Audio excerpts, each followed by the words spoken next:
Welcome back to another episode of the Huxley Morton Podcast, the show where we hear from both pharma company owners and industry leaders who have all agreed to share their stories of both personal and professional growth. This week, I'm joined by Nicole Palmer. Nicole is a TMF enthusiast. Nicole, you and I have spoken previously. Give us a quick intro as to yourself, your company, and what a TMF enthusiast is. Sure. So I work for a place called Criterium. It's a full service contract research organization that's dedicated to providing efficiency and expertise in clinical trial services to pharmaceuticals, biotech, medical device companies throughout the world. Yeah. And some of the services that we offer is project management, data management, TMF management, monitoring. Criterium has a research consortia that involves GI, myeloma, lung, and breast cancer. Mm-hmm. They do phase 1 through 4, including post-marketing and pharmacovigilance studies. Yeah. They have interactive voice and web response systems. And I'm proud to say we just celebrated 30 years of being in business. Wow, congrats. When was the 30-year anniversary or birthday as it may be? It was just recently. So we're very excited and proud. I'm very honored to even be a part of it. Sure. So Criterium, that's your company, full service CRO, offering the whole shebang in terms of services, stages, phases, therapeutic areas. I didn't quite catch those there. What are the main focuses therapeutic wise for you guys? So Criterium has a research consortia with the sites. And so there's the GI, the myeloma, lung, and breast cancer. So one of the benefits of contracting with Criterium, if you have a study that involves those particular areas, is we already have the sites. We can get them up and running very fast and efficiently. Mm-hmm. Okay, so and then we'll come on to your role. So I think I had initially come across yourself through LinkedIn. You're now very active. Trial master file enthusiast. To those that aren't necessarily in the world of research, what's the trial master file and how have you sort of grown to become a TMF enthusiast? Sure. So the trial master file is the foundation of every study. The contents of the TMF tells the story of the trial from the beginning to the end, and it verifies that the patient's rights and safety are being protected. And so the golden rule in clinical research is if it isn't written down, it didn't happen. And so it's our responsibility to make sure that we have all that documentation and that it's filed appropriately for the trial. That way we can document all the good work and dedication of everyone who's working on the trial. Yeah. Okay. So kind of like a logbook, but on steroids, effectively. That's right. Okay. And how does this work? Because I'm assuming, with the advancements of technology, we're not talking about a huge book or I know that there has been sort of pen and paper previously, but how does it actually look nowadays? What are you dealing with in terms of to log all of this data? Because there's a whole host of bits of information that need to go in to the TMF from different sources as well. How's it all collated? Where's it all stored? How does that operate? Sure. So we are operating fully electronically. When I first started with Criterium, we did a hybrid method of having paper documents and having the documents electronically, but now we're 100% electronic trial master file.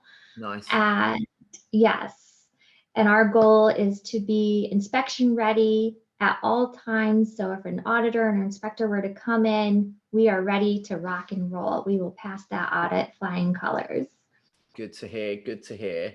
So with in that regard, I mean, what are the most common questions that you get about the master file? I know that one for me, and I was, I guess, inquiring just before we kicked off, is how are all the different sources of information stored? Emails, for example, all of us get, a ton of emails, and it's hard enough at times. I've been implementing Inbox Zero for years now to try and manage my own time spent on emails. But how is something like that managed? Because it's tough trying to do it as an individual. For the whole trial, it must be, just keep you crazy busy with that alone. How is that dealt with? Sure. So they have the TMF reference model, which is a very comprehensive document that tells you kind of a great spot of where to file the documents. Yeah. And so it's industry standard, it's widely accepted. And when we think about email communications, it goes back to thinking about if an auditor and an inspector were looking at this TMF, they wouldn't have any questions because we would file that email correspondence to where there might be a loophole where the document might not give the full description. So we have the email to cover that up. Yeah. Well, I wish sometimes in my career that everyone had been that detailed and organized, because it's, when taking over, a handover from a colleague at times where you're trying to cover their work and you go on and you see their notes and you think, what is going on here? So that must certainly keep I guess you busy. But where has your love of the master file come from? How did you first get into this? How did you end up at in the world of clinical research to start with? Sure. So I have a master's degree in counseling. And when I first started my career, I worked in a hospital in the behavioral health unit. And I also worked with at-risk adolescents in a group home setting, kind of like their last chance before going to jail. Wow. And so, which was really interesting. What age were these adolescents that you were dealing with?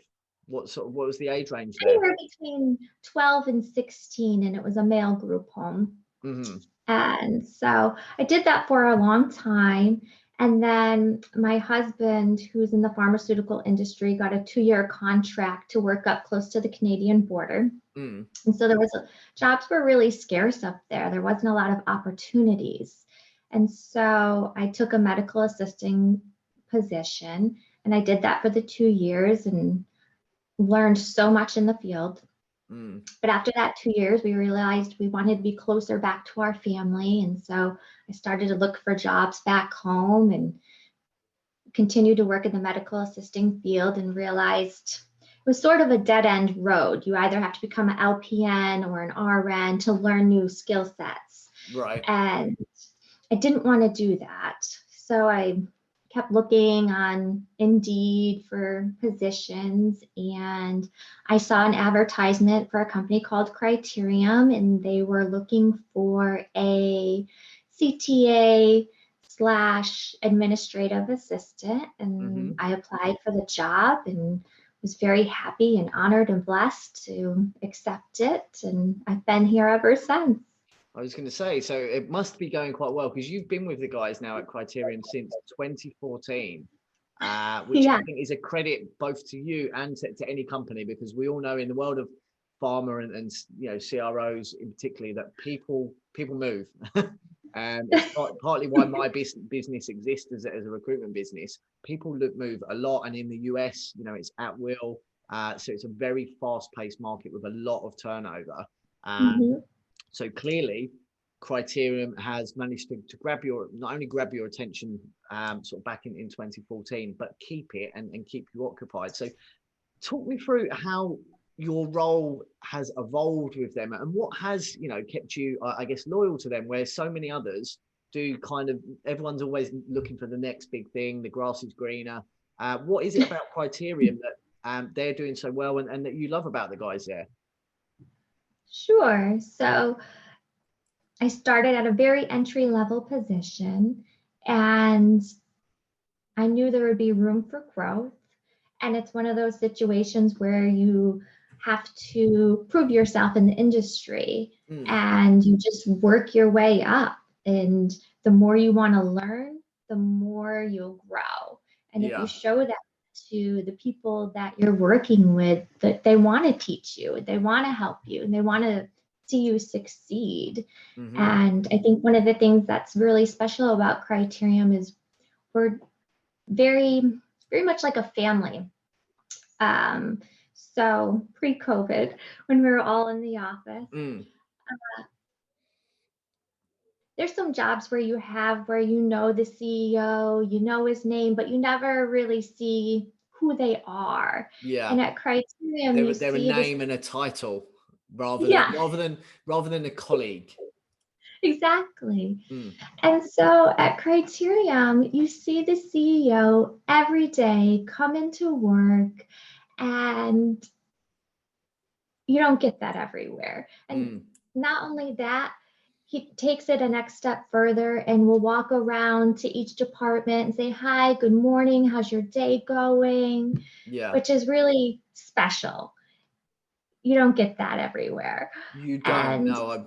I know, I guess firsthand that you just don't get that everywhere. Certainly at the larger companies, it's a numbers game to an extent, and you just don't have that level of personal interaction with the those that are up the ladder. So when you joined back in 2015, what sort of staff count were they, or head count was the company at then? Was it a small company there? Is that how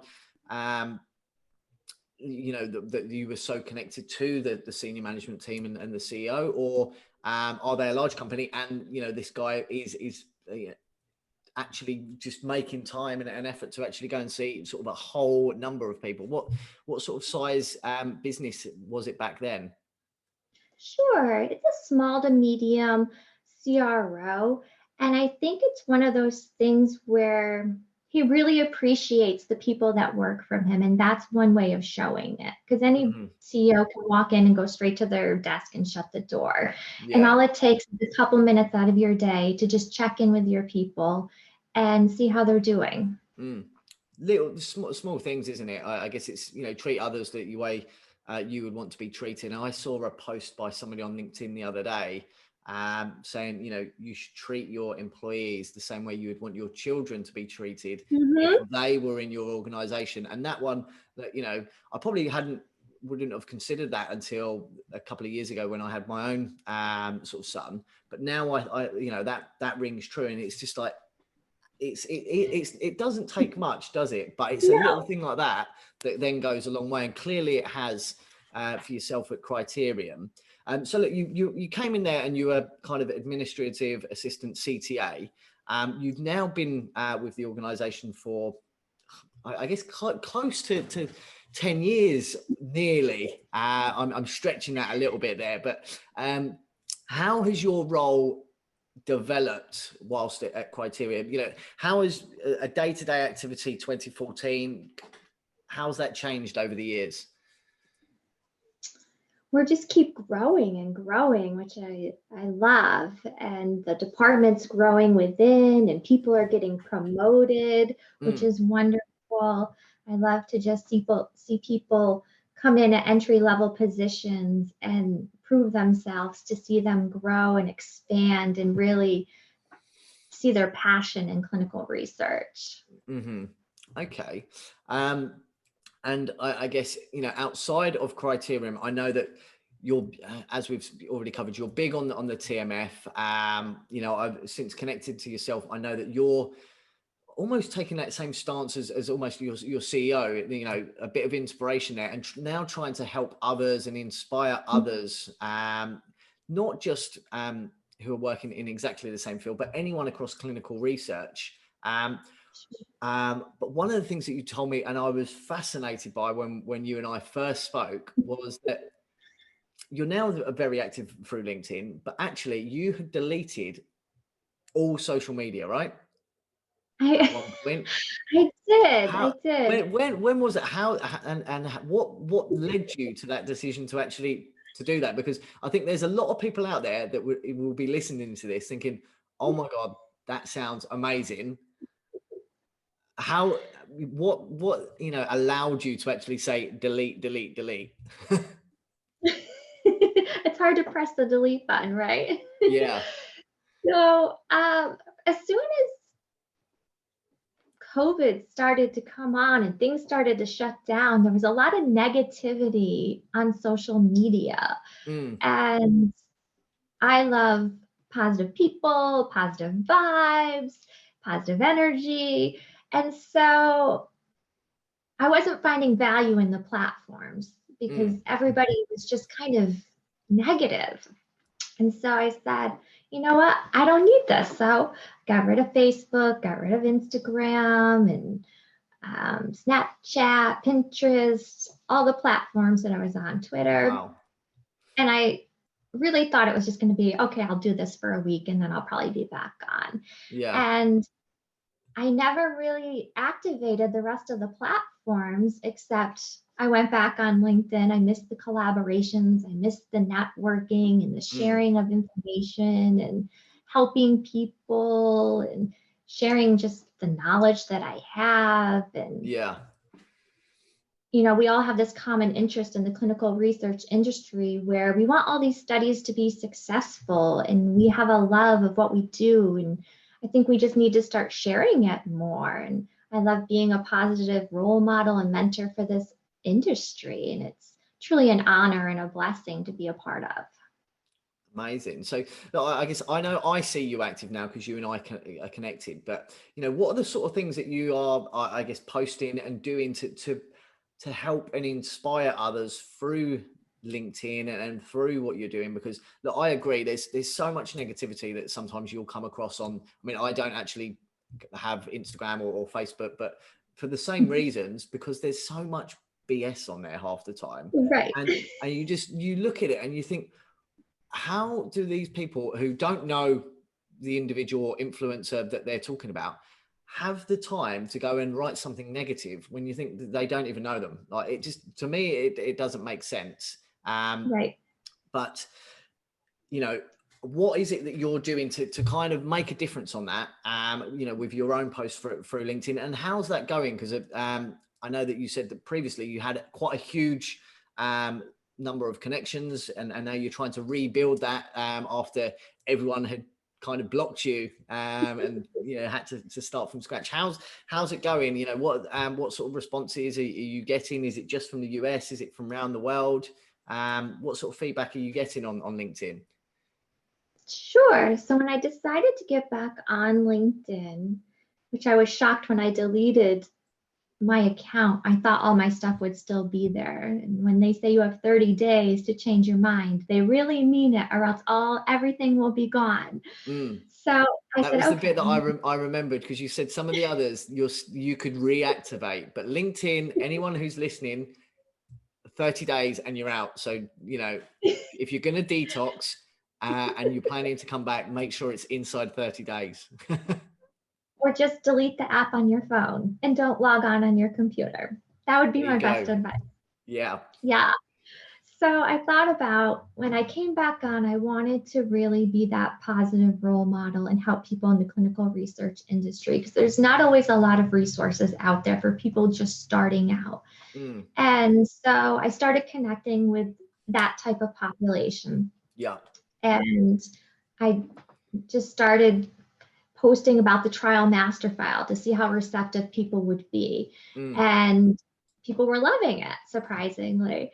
And so a lot of my material comes from people who ask questions, and then we just build upon it and try to give exactly what they need. That's sort of the service I think everyone does on LinkedIn. You have a question and you're there to answer it. Precisely. I guess it's the same with us, and that's, you know, almost why we started the podcast series, because we were getting so many questions about what individuals do, how their day-to-day activities look, how people have built companies, you know, what the personality types are like, and I was having individual conversations over and over and over, and like you're probably getting the same questions over and over and over about the trial master file. Why not start answering those questions on a wider platform? It kind of just makes sense, doesn't it? And that's, you know, clearly where you're now getting a lot of traction. And I think it's good for anybody to do, whether you're, you know, just trying to inspire others or looking for work. You know, I regularly see aspiring CRAs that have started using video messages on LinkedIn. And I always go on and like them. It's, of course we're a recruitment business, but I'll like it and often share it because I know that even if it's not through myself, I can help them get access. And if they've stepped out of their comfort zone to do that by themselves rather than through a recruiter, I'm, to an extent, it puts me out of business, but I'm all for it because I think if you're that standout character, great, you deserve to get, top opportunities. Right. Absolutely. So look, I guess you're now back and active on LinkedIn. You're, championing the trial master file.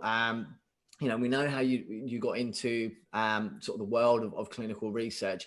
How are things going now since the pandemic kind of broke out? We're almost exactly a year on. I think it was a couple of weeks back, but there was COVID. Certainly the first birthday of a lockdown for us in the UK anyway. How are things going for you guys, or for you personally, and for you guys at Criterium? So pre-COVID, maybe within the past, 3 or 4 years, we were testing out the working from home. And so for individuals who had worked maybe a year with the company, we would say, pick one day that you want to work from home, and then that's your day every week. The rest of the days, you'll be in the office. And so we were doing that for a while now. Yeah. And just working from home 1 day a week, in the office 4 days a week. And then COVID hit, and then it was like, everybody's working from home 5 days a week. Yeah. So we had a taste of what it was like. We were set up to do it. We knew we could get the job done. You don't necessarily have to be in the office to do the job. We know you need a laptop and internet. Everything's done electronically now to where we can still function as a business, which was wonderful. Because I feel horrible. Everyone thought it would kind of just, the world would grind to a halt, but actually give people, that opportunity to just do the work. And 9 times out of 10, people have come up with the results. I know certainly for us as a business, we've gone fully remote, and it's been a dream. Right. And I'm sure you can relate. Nobody wanted to change their business plan. Nobody wanted to change their managing style. But the name of the game is learning how flexible and adaptable you can be to your environments to succeed. And I think COVID really showed us that. Yeah. So how are you, I guess a year on, how are you guys sort of now sort of managing it? Is there, in the UK, we're now getting the message, return to work, return to the offices, and things are starting, when you go out to feel a lot more pre-COVID normal. It's certainly getting busier out. How are things for you guys? And is there going to be the move straight back to the office? Is there going to be a hybrid? Are you going to remain working from home? What are the plans for Criterium as a business? And what's, I guess, your preference? Because I guess we all have our own preference. For me, I love the remote aspect of it. I would love to get in for meetings and things like that. And, that face-to-face interaction and water cooler moments that you can't get remotely. But how are Criterium planning to do the phasing back, or are they? So they started slowly opening up, and we use our calendar and communicate that way of who's going to go into the office on what days to keep it very controlled with the population down. Yeah. And a lot of times when I'm on the calendar and I go in, it's the CEO and HR, and probably that's it. And wow. So you go into the office, and it's still very quiet, and it's like, a piece of your heart's still missing because your family's not there with you. Yeah. And I miss camaraderie. And I always joke about, I can't wait till we have our Criterium family reunion so we can just all see each other again. That would be really nice. But here in the US, things are slowly starting to open up, but we're still practicing, the 6-foot rule, wearing masks, hand washing, being very, very safe. And I think if we just keep going down that road and following those strict protocols, things will keep opening up. Kind of just got to be sensible with it now. Is my thoughts. Everyone can see the light at the end of the tunnel, but if we rush now, then we could Right. jeopardize kind of the good work that everyone's done by adhering to the rules. So in terms of the getting the office camaraderie back together, is that perhaps one of the big challenges that you have faced? Because clearly, if you're looking to help people that you don't know through LinkedIn, clearly you must be a bit of a people person in the office and like to get together, have a bit of a chat, get work done. But I can imagine you being quite a lively character in the office. Is that one of the biggest challenges that you faced? And what others would you probably add to the list? I would think so, because you have to think, when you're working remotely, how can you bring the camaraderie of the office together? And we have these wonderful platforms like Zoom and Microsoft Teams, and you can have your coffee chats in the morning with your coworkers, but it's still not the same. Yeah. You miss that human interaction. You can see them on a computer, but it's just seeing someone in person is just irreplaceable. Definitely. I have to agree with that side of things. And I think that certainly, I think as a business, we're going to remain predominantly remote, but I want to have that option to get in for meetings, to meet to actually see people, shake hands, high five, do all these things that we used to just take for granted and haven't done for a year. Exactly.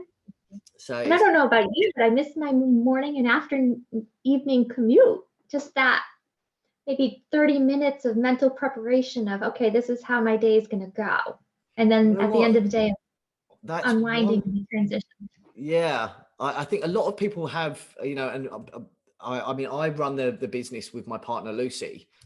So we have got into a routine where we still go for a morning walk, and that is kind of our commute. We're out for about an hour with our son, so he gets out and about. It's a morning walk. We get our daily steps in, and it's kind of like a kickoff meeting before the day has even started. So for us, we've kind of put that into our routine, but we have noticed the occasional person who's always sitting on the same bench at the same time, getting a coffee from the same place. So we, clearly other people are missing that routine and that commute. So look, I hear what you're saying on that. But look, moving forward, as I said a minute ago, is kind of light at the end of the tunnel for us here in the UK. How is the future looking for you guys in New York and across the US? What do you see in store for, I guess, the general population in terms of lockdown, but also the world of pharma and CROs, remote working over the next, say, 6 months, as companies have that option to return to work? And people are getting the vaccinations. What are your kind of plans for the future and predictions, as it may be? Sure. So in terms of like Pharma 2021, I think we're going to see a lot of preventative medicine and being proactive. And I think COVID really taught us that.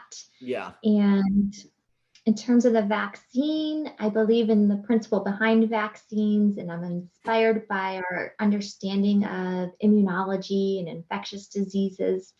And there's no doubt that vaccines save lives.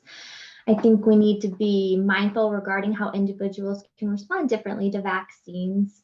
And I want people to make the best individual decisions for themselves, informed by evidence in conjunction with their providers. Things that, kind of, it has to be individual. It has to be what's right for each individual. I guess, that's the message that you're promoting. Yeah, and I think they're doing that the way that they're rolling out the different phases, doing the different hierarchies. Yeah. And what, I guess, outside of the world of research, getting back to the office, having a good chit chat with your colleagues, sometimes it's, as I say, the water cooler moments is something that you can't replace and you don't get with working from home to the same kind of level. What is it about when we return into work and getting back to normal that you are, looking to get back to? If you weren't in the world of research, what else is your passion outside of work? Well, I'm always thinking about the TMF. But when I'm thinking about that, I, as you already probably can't pick up, I love my family. So I'm really missing the family gatherings and just not only the family that we're born into, but the family, like our work family, our friend families. I miss traveling, concerts in the park. And like you said before, we've sat in our houses for over a year now, and we've thought about all the things that we've taken for granted. Simple things like just a family gathering. And now we're going to cherish those even more once we're able to be in larger groups again. Definitely. Well, I certainly share that enthusiasm to get together, get with family, enjoy, going out to restaurants, the small things that you used to just take for granted. I'm with you 100% on that, Nicole. But look, it's been fantastic hearing, I guess, about the master file, Criterium. Very impressed by, what the guys are doing out there, over there, and how they're managing the business to keep people and great individuals like yourself enthusiastic about an organization for so long. So as I say, it's been great having you on the show. In terms of, for anyone who wants to reach out to you, I know that you're extremely active these days via LinkedIn, so don't delete that again. Lesson learned. Yeah, lesson learned. What's the best way to reach out to you? Is it via LinkedIn? If people have questions, send you a DM or comment on your things, and that way you can log it and kind of share the answers, share your posts, and share some inspiration. Yeah, absolutely. That's one of the reasons why I loved LinkedIn, got back on LinkedIn. Feel free to connect, follow with me, send me any TMF related questions. If I don't know the answers, I'll get them for you. I'll connect you with people, whatever it is you need. Incredible. Well, Nicole, thanks so much again for coming on the show and sharing your story and the love of the TMF, so that others can, if they've not heard of it, Google it, reach out to yourself, fire in their questions to myself or to you, and we'll get back to them. But look, again, pleasure having you on the show. Have a fantastic day, your end. Thank you so much, James. I appreciate the opportunity. Have a wonderful day. Great stuff.